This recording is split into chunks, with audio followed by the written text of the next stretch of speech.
started to assemble some of the things that we can assemble before I put clear on. One of the things is I've replaced this door handle here. The other one apparently had gotten hit like this, and it broke a piece on the inside of the door handle, which made this whole thing collapse. So it was kind of hard to grab a hold of the handle. So I replaced that. We've reinstalled the inner door panel and the speaker, and there's a speaker in here. One of the things that I'm real critical when I put together the inside of a door is all of these plastic pieces that cover all the holes. They keep the drafts out. If you've ever sat next to a door and felt a breeze through the door handles and stuff, you'll know somebody's taken those plastic pieces off and didn't reinstall them. So I'm always gluing them all back on. They're all laying in the back of the seat here for the front doors. The front door, I've got the door latch on, and the handle on the inside. I can't put the outside on because we're going to clear that. Got the electric window mechanism in. One of the things that this door came off from a low-end Silverado. It had crank-up windows, and of course this truck has power. There's a window guide that goes in, and this window guide goes right here, right in this area. Now it's really strange to me why Chevrolet would put all the holes in and not do this, but there's a hole and a slot that has to go in here. It's not in this door. I can show you the original door is back over here, and right there's the hole and a slot. I'm not quite sure when you're punching these holes out on these machines, it would have been just as easy to punch this out. And then the doors would have been identical. That's the only difference between these two doors.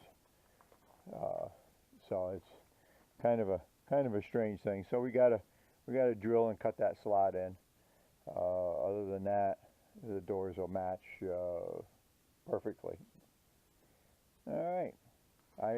When I start assembling the other door, I will show you how we put the regulators and all of that stuff in. All right.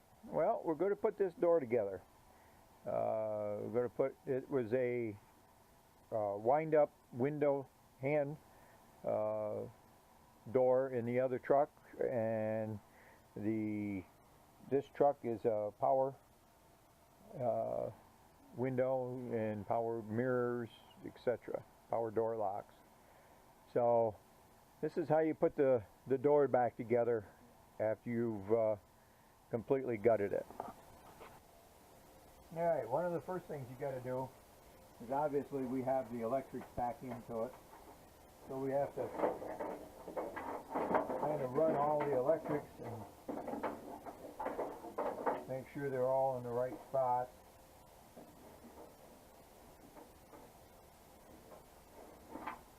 Which can sometimes be a challenge. This is the mirror. You got to kind of start somewhere.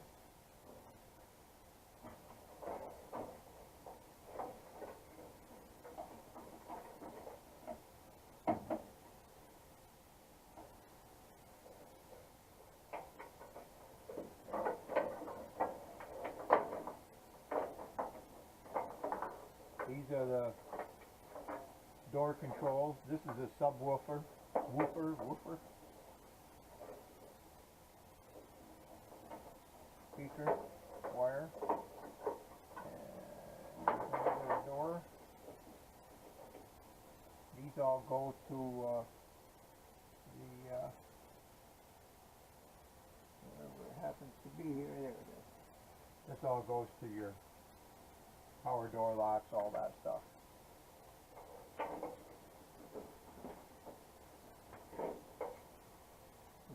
which this is a speaker wire.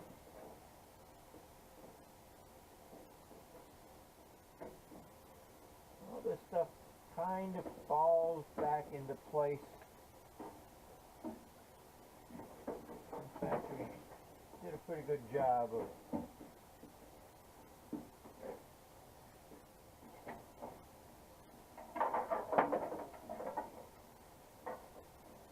running all these wires.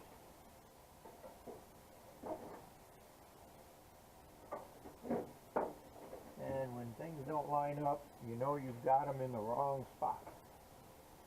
So, this is going to be all the door, all the lock mechanism.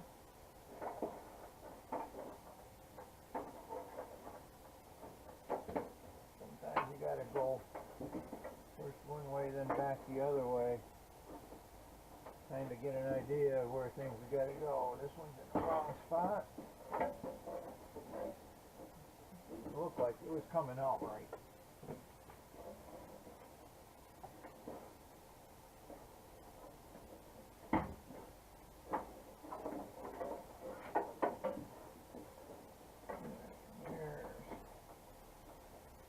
There's the right one there. This is for the electric window motor.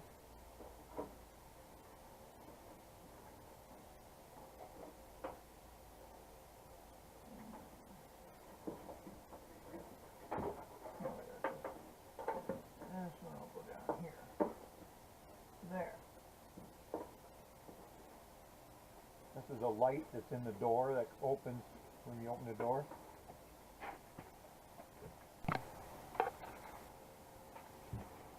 Our next item that we're going to put in is our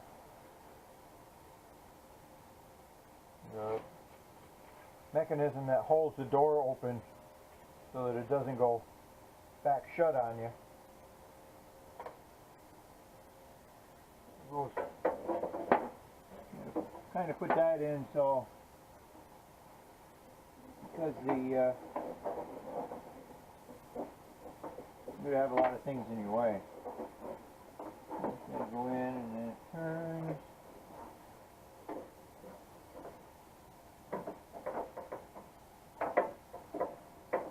You know, a lot of that stuff's kind of hard if you can't see.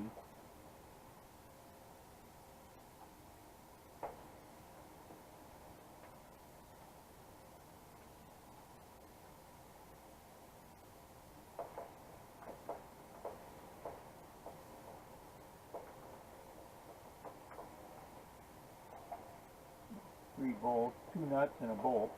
That holds it in place.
I'm not going to be completely putting the door together because we still have to paint it clear. So I'm not going to be putting the window in.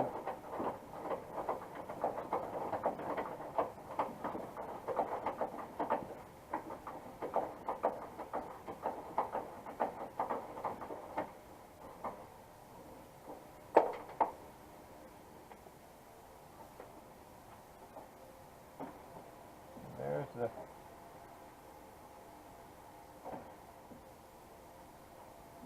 mechanism that holds that. And I might be buying a new one of them eventually. This one is pretty wore, so. Alright, so there's that.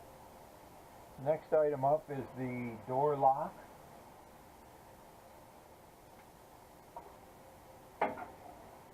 This is the door lock and all the assorted paraphernalia that goes with it. Each one of this is for the outside door handle. One is for the door lock and one is for the door latch. Same way with this. This long one is the door lock. This is the door latch. When I take these out, I put them together. Just makes them with a wire tie. Makes them a little bit easier to handle. And that just goes up inside.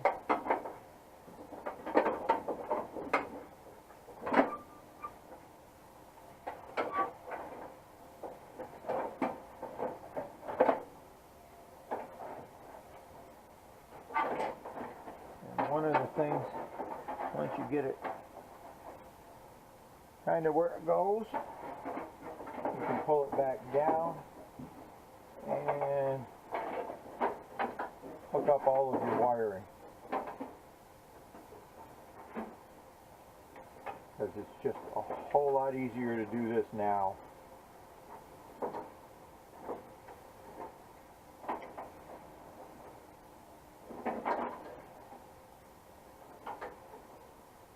Make sure everything is locked in place, and nothing more aggravating than getting something all back together and not having it work.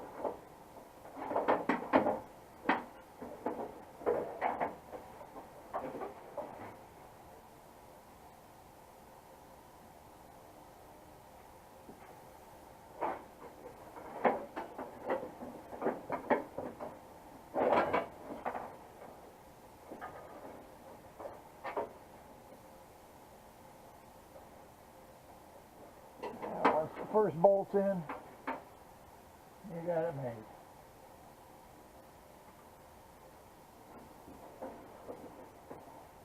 Rest of them all line right up. Everything should go together very easily. If you have to force something, it's not correct.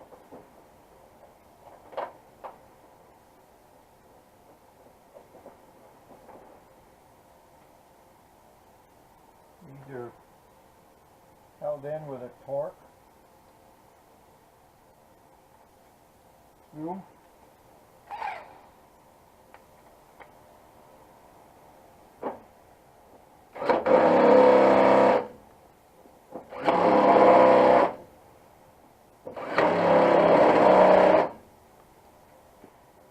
It's a number 30 torque screw.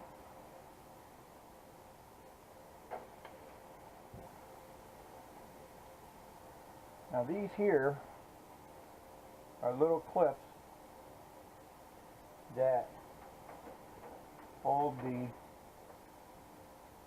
lock, the mechanism that, or the rod that slides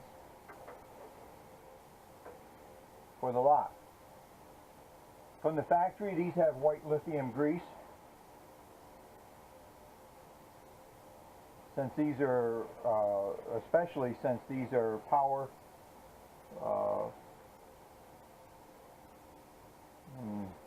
sometimes the electric may not have quite the power that of course your finger does. It's always a good idea to re-lube them. I cleaned them up and re-lubed them. Now we can cut our wire tie and bring our rod up. This rod has a little tiny bend there. That's supposed to be there.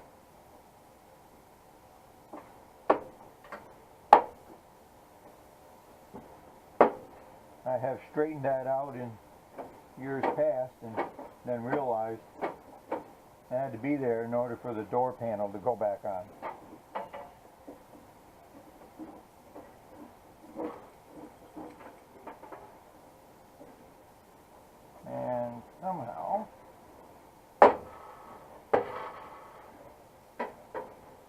They got crossed. There we go.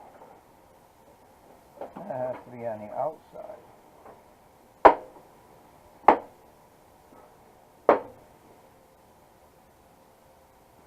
Unless things have been changed or replaced, most of these doors stop operating smoothly, primarily because the lubrication is just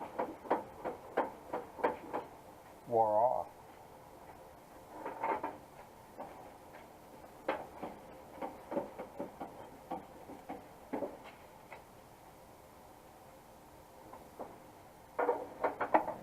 Tuck some of this back in there. And now take and lock our door lock. Now you gotta get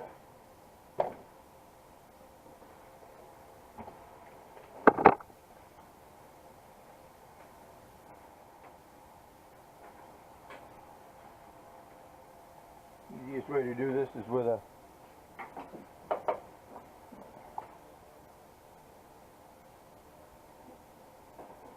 Phillips screwdriver. Locate our lock.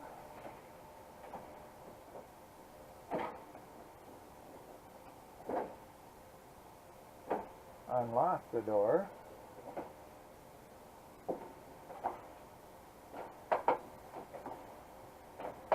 Always a good idea. Make sure that the locks work. Close the door and then find out that the lock don't work. It's not the best thing. No rattles. We don't even have to adjust the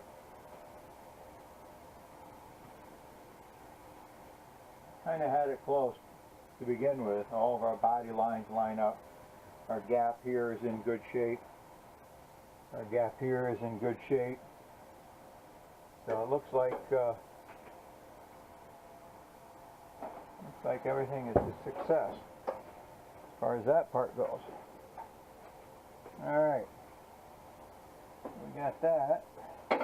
Now you got to make sure. Hopefully this is catching all this.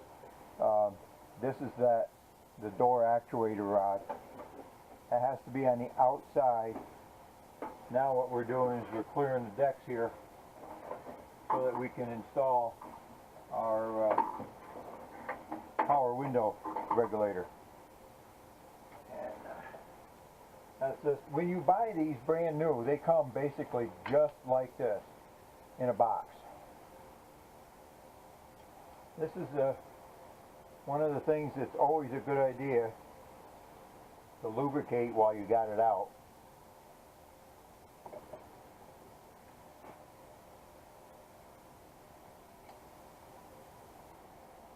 This is a silicone lubricant that we're using here.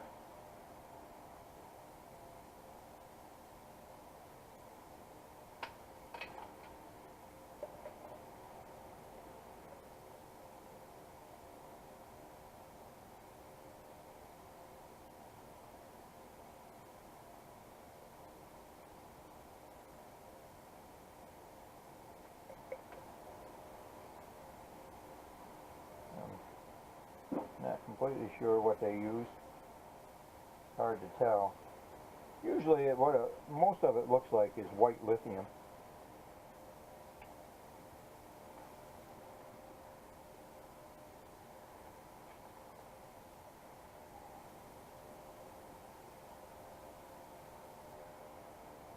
Try to keep my hands as clean as possible because we don't want to get stuff all over the inside of the doors. One bolt's got to go back in our window track. Out when we did that. Alright, so now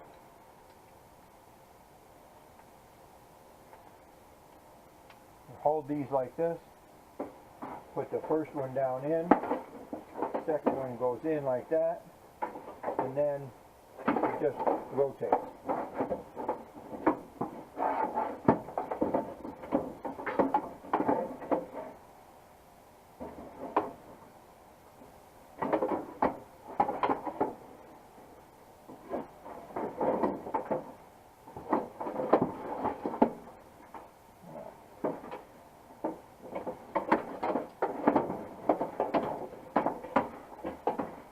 There, now it's rotated.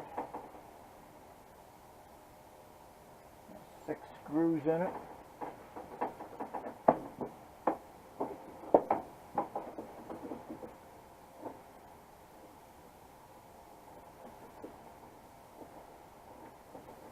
$10mm. Almost everything in this door is 10mm. I probably put at least 3 regulators in this truck in 300,000 miles.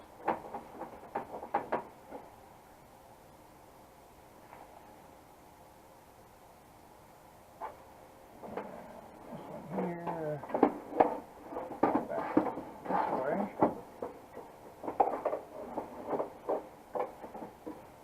This one has a little slot that it goes into there also. Can help locate it.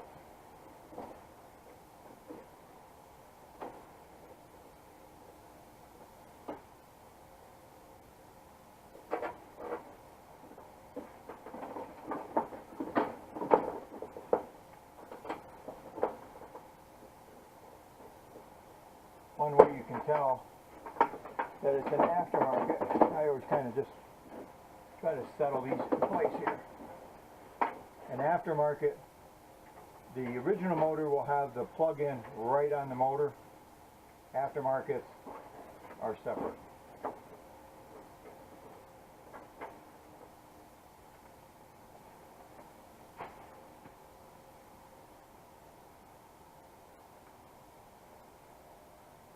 After I lube everything, everything is constantly covered with grease, silicone.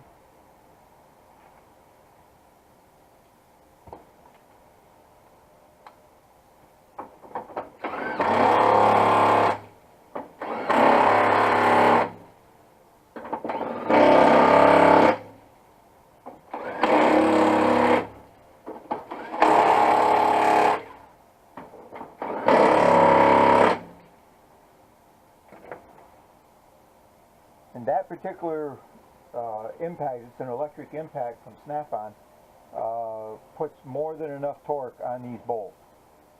I always keep a fresh battery in it so that I know that the torque is right up to snuff, and then I don't have to worry about it.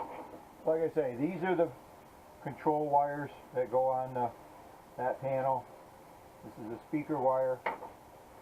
The other speaker wire is here. Our inside door latch, which will be next.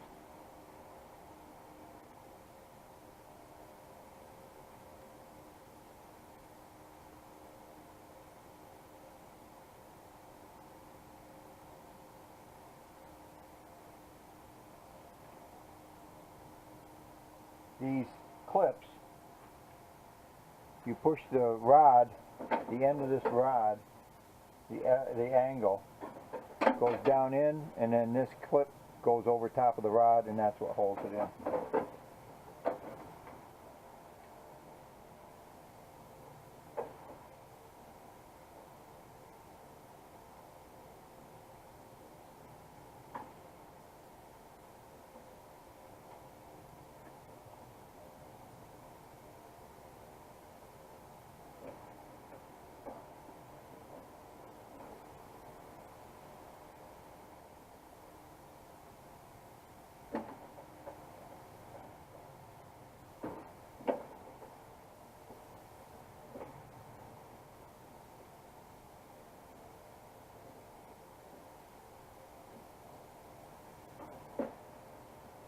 That's all there is to that. This, on the door handle, there's 3 slots. These are slotted with 1 bolt. You just pull it forward like line up all your slots, slide that back,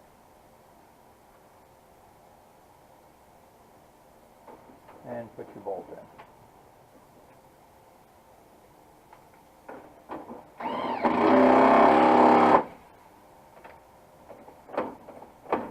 Make sure everything works. At this point, if the window was in, we'd be ready to put on our inside panel. The door is basically complete. All we need to do is hook up our, when we put the inside panel on, these go up through the hole, then the panel goes on, and you hook up your speaker wire, and you're done. I'm not putting the window in right now because, like I said, we have to paint the pearl and the clear. So when we get ready to do that, I'll show you how we put the windows in. Alright, one last thing. Well, it's not the only last thing, but what we're doing here is the two vehicles. This is a donor door, and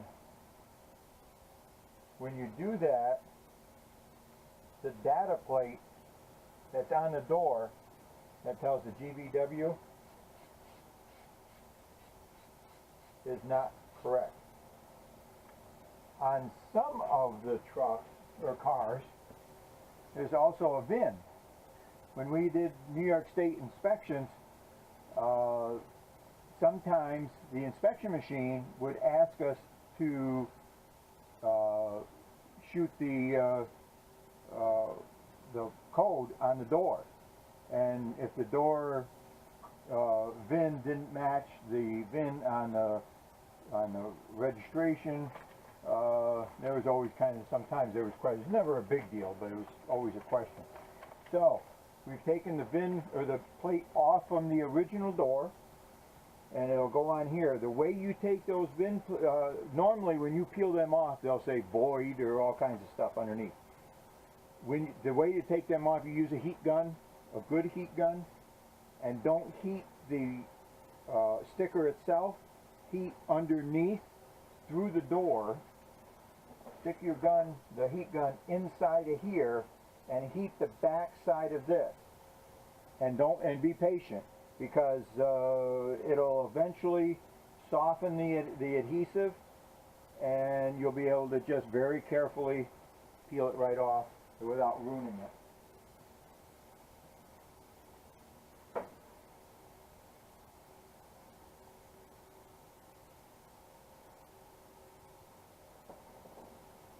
What I'm using is it's a spray adhesive. They use it for all kinds of applications, for putting headlighters in, insulation in, all that kind of stuff. This sticker started to come off on me on the original truck, so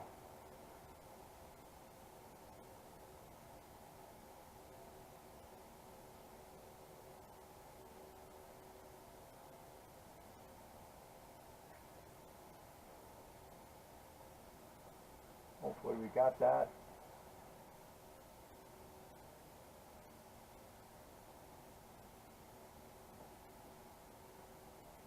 What I will do